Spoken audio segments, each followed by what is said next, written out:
Let me show you how to make this braised beef chuck roast that you can eat with just a spoon. You're going to start by getting everything prepped and ready to go. So cut all up your vegetables. I'm using asparagus where I would normally use celery because I didn't have any celery. The only thing that really changed was the smell.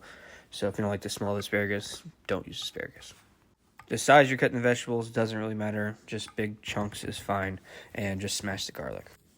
As for the meat, I go to 1.5 inch, 2-inch cubes, and I remove all the real dense, thick fat from the meat because it won't render as well.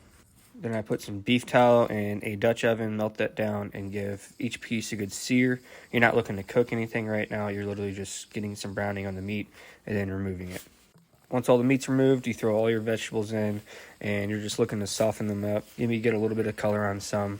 Then I added a little bit of Coke to deglaze the pan, scrape up all the brown bits that stuck to the bottom, and let that cook for a while. Let it soften up before I add beef stock, as well as a little bit of white wine and some thyme.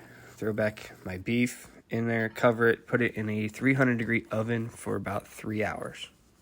After that, you're just going to remove the meat, put it into like a little pan or something, and throw it back in the oven just to keep it warm. Then you're going to strain your liquid, take out all that vegetables and other chunks.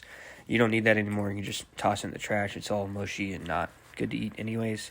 Add a little bit of corn starch slurry and some butter to their liquid. Throw it back on the stove to reduce and make a gravy. You know, it's good. You can drag your finger on the back of the spoon and it has a nice clean streak. To plate this up, I'm just doing some mashed potatoes on the bottom, stacking as much meat as I want on top, a little garnish parsley. And I know I'm using a fork here, but you really only need a spoon to cut through this meat. It's so tender and so good.